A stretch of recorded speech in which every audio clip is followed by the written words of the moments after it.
Let's talk about E3 in general. Um, like what was your general feeling for E3 this year?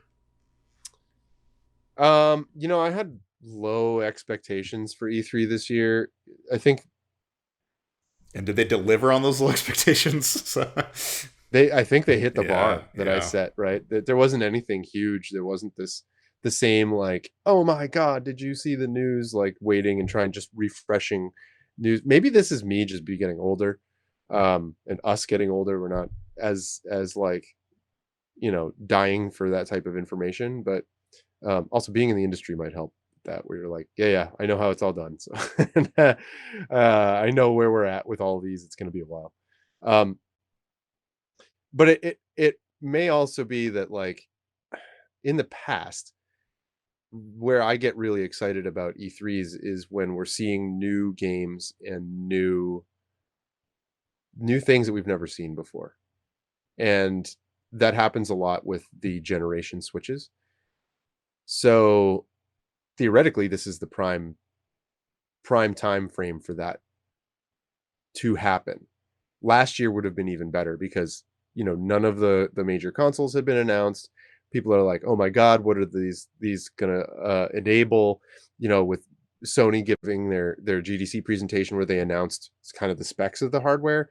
Your mind is going wild, saying like, "What can they do with the fast hard drive? What can they do with the new rendering capabilities? Oh, ray tracing, temporal audio, like what or Tempest engine, like what are they going to do with all this in the PS5?" And that Xbox had their own thing with similar tech. And then you're like, okay, well, so E3 is going to be amazing because they're going to show all the games that they've been working on. But it turns out that the hardware is coming in kind of last minute, and no one's had final hardware, so they don't really have the games ready to showcase for E3. So we don't get it. Yeah, and it's a pandemic, so extra fun. So then this year, you're kind of thinking, well, maybe now they're going to show this stuff, except that all of well, at least Microsoft and Nintendo, the ones where this is this big, now is the time when you would think that are ramping up the stuff. They've both been pushing a multi-generational stage right now, which means that no one is really like harping on new features and seriously optimizing to squeeze the every last bit of potential out of any of the new stuff. Naughty Dog, who is all about exactly that with their game engines and their games, to the point where the tools they develop for their games kind of frequently feed back into Sony's SDKs for other developers to use. Um, they haven't announced anything. I think the one thing we know is they're doing the remastering of Left 4 Dead, not Left 4 Dead, Last of Us 1. Is that right? I mean, through rumor, yes, but not confirmed. Right. That's right. So maybe the team is working on that, or a portion of the team is working on that. There was an announcement of uh, um, God of War last year, and God of War on the PS4 was a mind-bogglingly beautiful game. So what could they do with the PS5? Well, now we found out before E3 that that game is coming to the PlayStation 4 as well, the new one. So it's also an intergenerational game. And then there's, Microsoft with all their games are coming to Windows as well. Okay, so now the developers, as a developer looking at games being developed for the multi-platform strategy, you're still targeting your lowest level thing, which in the intergenerational thing is the last gen. So at some point, I'm kind of like, I'll look at the gameplay, and there's no rush. I'm not going to feel like I'm super excited about it. I'll take a look and see what people get excited about and kind of follow up after. I don't have that same like, ooh, I have to see this for myself on day one because I got to go into all my social channels and be like, did you see the thing? Um, I mean, how was it for you? Was it anything similar? What are your thoughts on that? I mean, I think it was underwhelming in general. I think it really Sure. lacked that sort of. I mean, from all the companies, Ubisoft, EA, like, I mean, EA hasn't gone yet. Neither has Sony. Yep. Um, so we're missing like two of the major publishers. Take Two didn't show anything. Take Um, Two's was a panel. They did a yeah, they panel didn't on even do diversity. right.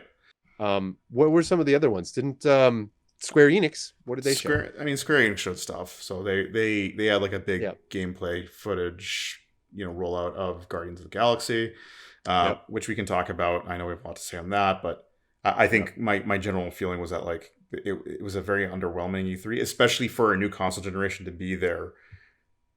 We didn't get any of those like showcases that are just like, here's the promise of next generation. So that was like, I think the most impressive thing was Forza Horizon 5, but Oh everybody yeah. else like failed to show anything that really captured the like excitement of what a new hardware generation is. And that's kind of a weird place to be, like a year after launch, and you're still going like, well, where are the games that I'm like really looking forward to? I think it's like a troubling E3 in the sense that there were only like maybe like two or three long gameplay demonstrations, one of which was Forza 5, and the other one Yeah. was Guardians, which they showed enough of, You but yeah, it's do you very mean weird. it? Yeah, you mean across the game Yeah, I mean, in or the general, like usually presentations? you're used to at least people going like, "Here's the games you're going to be playing in the fall." So here's some gameplay demonstrations, and Sony's particularly good at doing this, where they're just like, "Announce the game, and now we're going to show you like 10 minutes of what is gameplay or what will be like it's like a vertical slice of what they expect gameplay to be like, which maybe they hit like 80% of usually. It's like we Yeah. saw that with The Last of Us 2 when they announced it like 3 years prior to coming out. They like, here's what you should expect gameplay to look like, and I think they hit like 80% of the target. um Same thing happens with like Ratchet and Clank, and so like it was an E3 devoid of that, with the exception of Horizon, or Forza Horizon. Yeah. And Which to me is kind of the game of the show, yeah, unless you I'd were say. really in it for Guardians, which I'm kind of mixed on. Ah, man. Yeah, we could talk about that. I mean, Yeah, I mean, as the other like really big showcase, that I mean, unless you're a big fan of Metroid, I think the only other big showcase um was Guardians. So because they actually showed like 10 minutes of gameplay, which that's what you're yeah. there for. So yeah, what were your thoughts on it? On Guardians of the Galaxy, Guardians. yeah. So gameplay wise, I'm interested in it. They've got me hooked with the whole, like, for me, what's interesting about Guardians of the Galaxy cinema in the MCU, right? The Marvel Cinematic Universe. What's interesting to me in that space is the banter between the characters. It's so good. It's very well written. The actors are amazing in their delivery, and it's hilarious. And the gameplay, in some circumstances, seems to put you right in the middle of that when you're in planning sessions, and then even in combat, you're kind of like switching between characters and throwing them into it with a kind of a combat system that reminded me a little bit of Final Fantasy 7 remake, the demo that I played at least, where you issue commands, and when the characters can, they go off and do what you've requested of them. Um, okay, that's, it's pretty cool, and like they're talking. There's a lot of voiceover dialogue that's going on during those sequences, which, even in the in-game stuff, that was compelling. The thing that wasn't compelling for me was the aesthetic. It looked too damn close to the MCU Guardians of the Galaxy. And there are versions of the Guardians of the Galaxy that are completely different from the ones that were shown in the MCU. And I probably would have been like, okay, I kind of get what they're doing. Except then they had interviews with some of the developers, and they were like, we're doing our own thing. We're taking homage from the various elements and putting them together. Except that what it looks like they did was modeled all of the characters after the MCU ones, and maybe threw in a few like visual hints from about like tattoos or stylings of jackets to reference the comics, maybe. Yeah, Like, it's the same criticism that's leveled at Marvel's Avengers, which is yeah, like, it's like they it's as if someone at Marvel said, "No, you can't make a movie game because you can't extend our universe further. Make one that's based off the comic books." Right. But in the way that like Marvel Spider-Man is an homage to what's happened in the comic books with some references back to the movies, Guardians and Marvel's Avengers, it seems like an homage to the movies with callbacks to the comic books, which I think is the wrong direction because uh, we have very clear ideas to what those characters sound like and look like from the movies, and when they're just like a weird shadow of it, like the ugly cousin, it's just like it Yeah. just doesn't feel right because you're watching it and it's like this is going to take me a lot to get over the fact that this is like Scarlett Johansson, but not quite. Right. And in Yeah. the case of This is like this is Chris Pratt, and he has like the same mannerisms and like sense of humor. It's just like yeah, he's acting like Chris Pratt, but he's not Chris Pratt, and that's the problem. I think that they need to get away from that. They really need to make a game that is either it's like wholly its own because it's not trying to be the movies. Yep. I totally agree. I mean, it's look at how um Insomniac dealt with the Spider-Man universe. Tom Holland or even Tobey Maguire or the person between them, I'm blanking on his name. There are plenty of Spider-Man actors that have played that role before. The Peter Parker in the game looks nothing like them. He's very different. He's very much more like close to the comics, though. I mean, I'm not familiar enough with the Spider-Man comics to say like what era of Spider-Man it was like close to. It felt like to me there were pieces pulled from various series of the comics and kind of woven together to this new story. And this is why it like really just gets me. It's just like you're disingenuous if you're saying these are characters in their wholly owned version of the characters when you're like they're not though. They're like a weird stepchild of the movies. You're calling back to the movies way too often. Yep. The design of the Milano or whatever they're gonna call it in the game um, looks like the one from the movie. Like all that stuff is just like come on. And there's even like parts of the trailer that you're like that is taken directly from the movie. I could find myself like getting lost in that and start ignoring the fact that the characters aren't quite what they're supposed to be in the movies. But it's Mm-hmm. just really jarring when you see that and you see like, including with the Avengers game, where it's just like that's Yeah. kind of RDJ but not RDJ. Well, that aside is like, so what's your feeling on E3 at this point? Like, do you feel like E3 is still relevant, or do you think it's like this proved more than anything else that it was kind of dead? You know, I've been thinking about it, and I'm actually curious if it wouldn't have been better because we've done kind of E3s quasi virtually before, where at least we've been streaming keynotes for quite a while here, and I was thinking back on it, like, what is the thing that separates E3 keynotes, streamed E3 keynotes of the past with the current ones? And one glaringly obvious factor is the live audience, which is presumably consists of the press, although in many cases it's probably packed with fans or friends of families or developers that are there to watch their own stuff and whatever.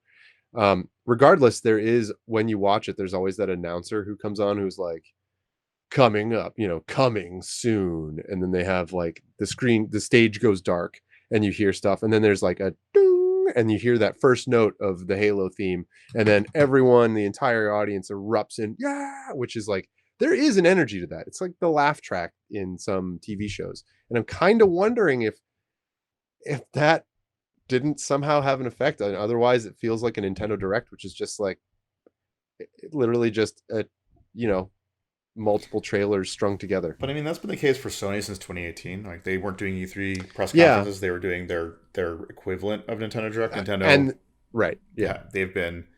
Microsoft is the only one that's been consistently at E3, especially after the two. Doing the Well, I mean, they see the opportunity. It's like, well, they vacated, so once those two vacated, like we at least can take center stage, right. which they have done.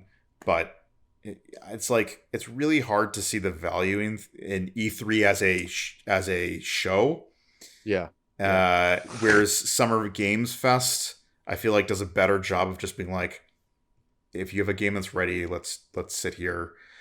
Because the other parts of E3, well, to finish with the Summer Games Fest, is like it allows developers to come up and do these long play sessions that are like half an hour long, where you get to watch people play things and get a good feeling for what the game might be. And, Yep. and the rest of the show is for the big publishers. Big publishers did not have a lot to show this year because of likely the pandemic and the Yeah. intergeneration, and there just like wasn't much to show off. And I think the other thing too is people are getting better at calling BS on games that are clearly not gameplay. That Yeah, you're like, you promised us that these tanks would be drivable and that they would blow up, and I'd still be able to use one with the tread that was like flipping. Like, why isn't that in this that thing that you said that I would be able to I do? Where mean, is that? or worse, doing like a pre-rendered game that is Oh, made to yeah. look like gameplay.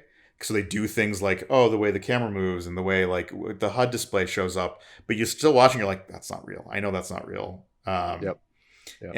And I think they've been called out, and I think everybody's learned to listen from Cyberpunk not to do that again. Yeah. You know, it's like, yeah, there's They had a repercussions for rough lying to 2020. the fan base, and like a game as big as Cyberpunk, and to some degree, I don't think it probably deserves everything it gets, because I think it's probably still like a very big value for the money that you pay for the game, but it's Yep. still, it's like they lost all the momentum behind the game because they were disingenuous to the gaming public. Same thing happened with Watch Dogs. It's like you can't show things like that Oh man, that that don't demo looked represent your end amazing. game.